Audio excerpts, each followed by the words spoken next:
including the so-called marginalized groups whose feelings you've decided need protecting. Because trust me, somewhere right now, there are 3 clueless white girls in Texas who are planning to go as a mariachi band. And when they do, liberal Twitter will lose their shit, and the rest of America will go, oh, for fuck's sake, when did liberals become the fun police? Some cultural studies professor will go on TV to try to explain his outrage, and Tucker Carlson will look at him like this. Halloween, the one night of the year when the world is supposed to chill out, laugh, and get a little weird, has somehow become a battlefield. A simple night of candy, costumes, and chaos has turned into a lecture on what's acceptable to wear. And right in the middle of that madness stands Bill Maher, the man who's never afraid to light a torch in the dark corner of the internet and say what everyone's thinking. Well, that's what happens on October 31st. People dressed as pimps and hookers walking up your driveway, people in chains who aren't Hillary. Witch cackle doorbells that sound like Hillary.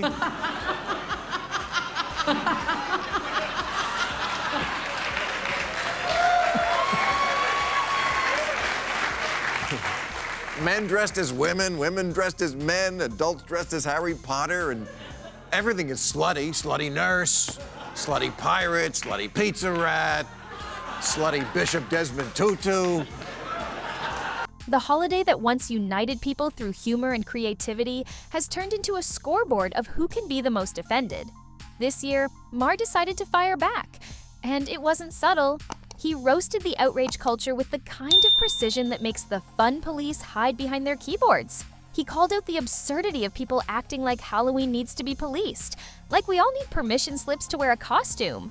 And then there's the trap we walk into every year. Now, I personally don't care if you go trick-or-treating dressed as 0.01% of Elizabeth Warren. Somewhere out there, 3 clueless college girls are planning to dress up as a mariachi band, and you just know Twitter is already writing its essays. But the rest of the country, they're rolling their eyes, wondering how the people who used to preach freedom somehow became the ones banning fun. Remember when the biggest Halloween drama was someone running out of candy? Yeah, now it's hashtags, cancellation lists, and online outrage guides telling you who you're allowed to imitate. How gay is Halloween? It makes West Hollywood gayer. The irony? The same people who scream about diversity seem to hate it the moment someone actually enjoys a different culture. Maher's point is simple.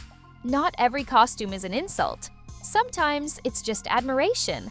A kimono, a sari, a mariachi suit. These aren't symbols of mockery. They're part of a celebration of global beauty. Humans have always borrowed from each other. It's how art, food, and culture evolve. The Handmaid's Tale costume has already been pulled from the shelves and an apology issued, lest someone be offended by the ironic take on a character that doesn't exist from a fictional world that never happened.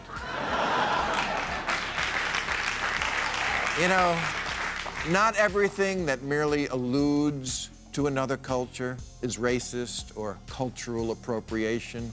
Really. Imagine there's no countries. It isn't hard to do. The idea that Halloween should now be sanitized is absurd, and he's not alone. Polls show that nearly 80% of Americans, across age groups, backgrounds, and beliefs, think political correctness has gone too far.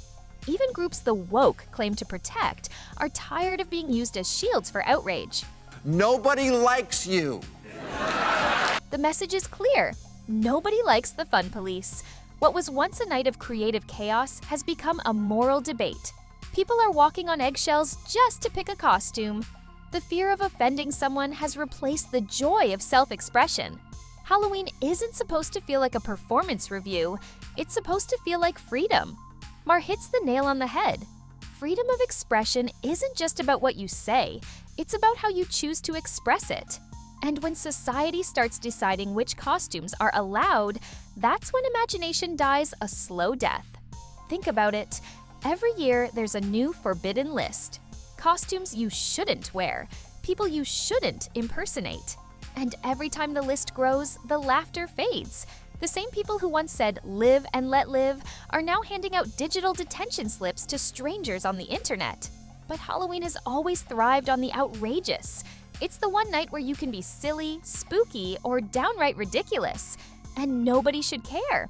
From zombies and pirates to pop culture icons, it's about having fun, not moral panic. And yet, here we are. Someone posts a photo in a costume, and instantly, a self-appointed committee on social media declares it problematic. The comments flood in. Think pieces are written, the same predictable cycle of outrage repeats, louder each year. Maher's commentary on that hypocrisy hits hard. He says the people claiming to protect feelings are often the ones creating the most division. The very communities they're supposedly defending usually don't care at all. Many actually feel honored when others appreciate their culture. Because appreciation and mockery are not the same thing, but that nuance doesn't trend. Halloween isn't a political event. It's a night for everyone to laugh, experiment, and play pretend. It's the ultimate expression of shared humanity, the joy of transformation. Yet somehow, people found a way to make even that controversial. And Maher, being Maher, didn't hold back. His rant on how nobody likes the outrage crowd was brutal, but also hilarious. The numbers don't lie. Almost everyone, regardless of background, agrees that political correctness has become exhausting. It's like everyone's silently begging for permission to laugh again. The truth is, the majority of people don't wake up looking for something to be mad about. They just want to enjoy life. But social media has turned outrage into a full-time sport. Every year, Halloween becomes a new episode of What You Can't Wear This Time. And then, there's the whole forbidden costume drama, from fictional villains to historical icons. This year, the internet melted down over the idea of people dressing as certain controversial figures. Platforms even banned some costume listings, as if pretending for one night means you're endorsing bad behavior. That's the part Maher finds so ridiculous, the overreach. Halloween has always been about exaggeration, irony, and parody. Dressing up as a villain doesn't mean you admire them, it means you understand dark humor. But the nuance gets lost when the mob decides outrage is more profitable than context. Even celebrities have jumped into the fray, tweeting about what people should and shouldn't wear. But as Maher points out, who made anyone the moral gatekeeper of Halloween? The whole point of costumes is that they're temporary. It's make-believe, not a manifesto. Trying to control how people dress on Halloween is like trying to stop people from telling jokes. It just exposes how insecure we've become. You can't ban imagination. The harder you try, the more ridiculous it gets.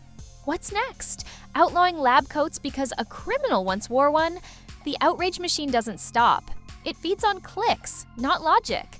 Every year it finds something new to be offended by, and every year it gets a little more absurd. And that's what Maher skewers perfectly. The idea that grown adults now need permission to dress up as fictional characters or historical figures is beyond parody. Halloween is supposed to be a night of harmless chaos, not a symposium on cultural theory. Instead of celebrating creativity, people are now afraid to even try. That's not progress. That's regression. It's turning joy into anxiety. Maher jokes that if a Halloween costume is enough to ruin your night, maybe you should just go to bed early. And honestly, he's right. The world has real problems. A plastic skeleton in your neighbor's yard isn't one of them. Every year, these self-appointed critics come out with articles titled 23 Costumes You Should Never Wear. The irony? The people writing those lists are often wearing irony-proof blinders. They've missed the point of Halloween entirely. Maher pokes fun at the idea that dressing up as Queen Elizabeth is too soon. Too soon for what? History? Halloween has always been about remembering the past, playing with symbols, and laughing at the things that scare us. It's satire, not slander. When people dress up as iconic figures, from Elvis to Cleopatra, it's not disrespect, it's recognition. It's saying, you mattered enough to be remembered. If anything, it's a weird form of flattery. But the outrage brigade doesn't care. They don't see humor, only offense.